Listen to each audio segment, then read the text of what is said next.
नमस्कार दोस्तों, आप सभी ने सत्यवादी राजा हरिश्चंद्र, महाभारत में धर्म का प्रतीक कहे जाने वाले राजा युधिष्ठिर, महाभारत में सबसे दानवीर कहे जाने वाले और अपने मित्र के लिए जान देने वाले राजा कर्ण तथा सबसे अहिंसावादी राजा अशोक, जिसने कलिंग युद्ध में लाखों लोगों की जान गंवा दी और जो बाद में एक लोक कल्याणकारी राजा भी बने। इन सभी के बारे में तो आप लोगों ने बहुत ही सुना होगा।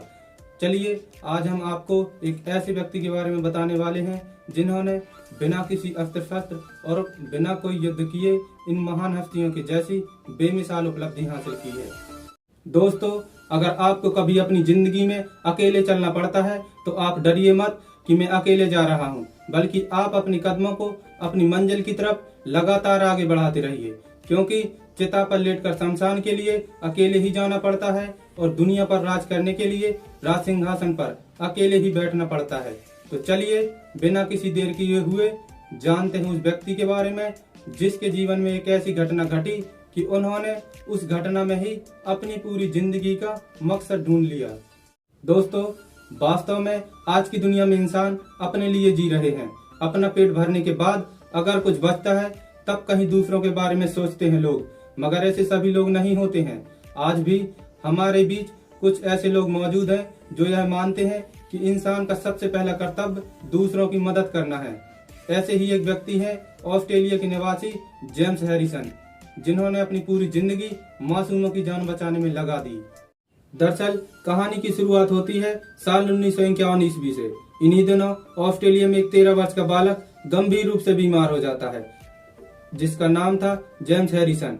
कई घंटे चले ऑपरेशन के बाद डॉक्टरों को जेम्स हैरिसन के फेफड़े तक निकालने पड़ते हैं। इस प्रक्रिया के दौरान उन्हें 3 महीनों तक अस्पताल में रहना पड़ता है। वह तो ईश्वर का शुक्र था कि इतना कुछ झेलने के बाद भी जेम्स हैरिसन जीवित रहे। उनके शरीर में मात्र 13 यूनिट खून बाकी था। उन्हें जिंदा रहने के लिए और खून की आवश्यकता थी। ऐसी परिस्थिति में एक अजनबी के द्वारा किए गए रक्तदान ने जेम्स हैरिसन के जीवन को बचाया। होश में आने के बाद जेम्स हैरिसन के पिता ने जेम्स हैरिसन को सारी बात बताई। कहीं न कहीं उस अजनबी के द्वारा किए गए रक्तदान ने जेम्स हैरिसन के जीवन को प्रभावित किया और उन्हें ऐसा करने की इच्छा जागृत हुई।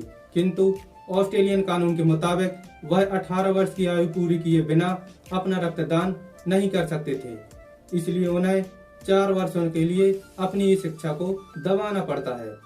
जैसे ही जेम्स हैरिसन 18 वर्ष के हो जाते हैं, अपने आप से किए हुए वादे को निभाते हैं और रक्तदान संस्था ऑस्ट्रेलियन रेड क्रॉस के मुताबिक नियम पूर्वक रक्तदान करने लगते हैं। सुई के चुभने से उन्हें अत्यधिक दर्द होता था, परंतु जब जब रक्तदान के लिए उन्हें निडिल चुभोई जाती थी तब उन्होंने इस दर्द को अनदेखा किया। साल 1967 से पहले जेम्स हैरिसन उसी तरह रक्तदान किया करते थे जिस तरह से दूसरे रक्तदाता रक्तदान किया करते थे। दरअसल इसी दौरान ऑस्ट्रेलिया को एक गंभीर समस्या से जूझना पड़ता है जो उनके लिए एक अनसुलझी पहेली थी।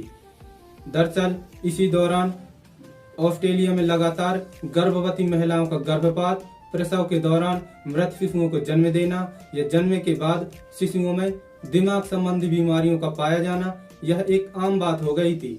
डॉक्टर इस समस्या का समाधान ढूंढने में सफल नहीं हो पा रहे थे।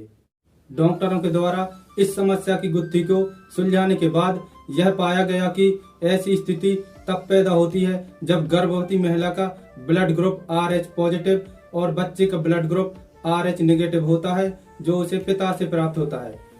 इस समस्या का समाधान था NTD इंजेक्शन। डॉक्टरों ने अब यह खोजना शुरू कर दिया कि ऐसा कौन सा व्यक्ति होगा जिसके ब्लड प्लाज्मा में ऐसी एंटीबॉडी मिल जाए। डॉक्टरों की खोज के दौरान उनके सामने एक ऐसा ब्लड सैंपल आता है जिसमें उन्हें ऐसी एंटीबॉडी मिल जाती है। सौभाग्य से उस ब्लड सैंपल पर नाम लिखा था जेम्स हैरिसन का। डॉक्टरों के लिए जेम्स हैरिसन एक उम्मीद की किरण बन चुके थे। अब यह जेम्स हैरिसन पर निर्भर करता था कि वह मासूमों की जान बचाने के लिए राजी होते हैं या नहीं। लेकिन हैरिसन तो पहले से ही तय कर चुके थे कि उन्हें लगातार रक्तदान करते रहना है और वह इस नेक काम के लिए भला कैसे मना कर सकते थे, वो भी उस समय जब NTD इंजेक्शन की खोज से पहले HDN की वजह से सालाना हजारों बच्चे अपनी जान गंवा रहे थे। जेम्स हैरिसन के खून में पाए जाने वाले एंटीबॉडी से बना एंटी-डी इंजेक्शन सबसे पहले किसी गर्भवती महिला को साल 1967 में रॉयल प्रिंस अल्फ्रेड हॉस्पिटल में दिया गया था। 11 मई 2018 को उन्होंने अपने जीवन का अंतिम रक्तदान किया और उन्होंने अपने जीवन काल में 1173 बार रक्तदान किया है। जी हाँ दोस्तों, आपने बिल्कुल ठीक सुना, 1173 बार रक्तदान किया है। डॉक्टरों के मुताबिक अब रक्तदान करना उनकी सेहत के लिए हानिकारक साबित हो सकता था, इसलिए उन्हें रक्तदान संस्था से अब रिटायर्ड कर दिया गया था। जिस हैरिसन की लगभग 14 वर्ष की उम्र में एक अजनबी के द्वारा किए गए रक्तदान से जान बचाई जाती है, उसी हैरिसन ने अपने खून से 24 लाख बच्चों की जान बचाई। जी हाँ दोस्तों, आपने बिल्कुल ठीक सुना, 24 लाख बच्चों की जान बचाई। जेम्स हैरिसन साल 1964 से हर सप्ताह लगातार 800 ml ब्लड डोनेट करते आ रहे हैं। जेम्स हैरिसन ने साल 1967 से 2018 तक अपने खून में पाए जाने वाले एंटीबॉडी से एंटी-डी इंजेक्शन 30 लाख से भी अधिक बनवाकर जरूरतमंद माओ को दिए जा चुके हैं। यहाँ तक कि जेम्स हैरिसन की बेटी को भी एंटी-डी इंजेक्शन दिया जा चुका है।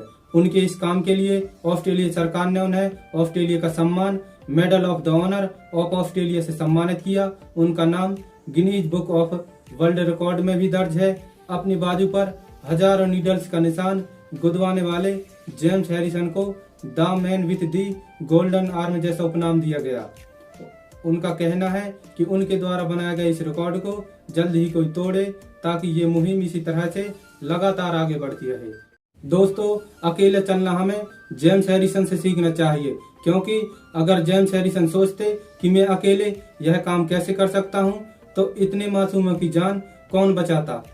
जिंदगी हमें एक मौका जरूर देती है, बस हमें उसे पहचानने की जरूरत होती है। दोस्तों, अगर हमारे द्वारा दी गई जानकारी आपको पसंद आती है तो आप हमारे YouTube चैनल BCM2 मोटिवेशनल को सब्सक्राइब करें। साथ ही हमारे वीडियो को अपने दोस्तों के साथ शेयर करें, लाइक करें और कमेंट करना ना भूलें।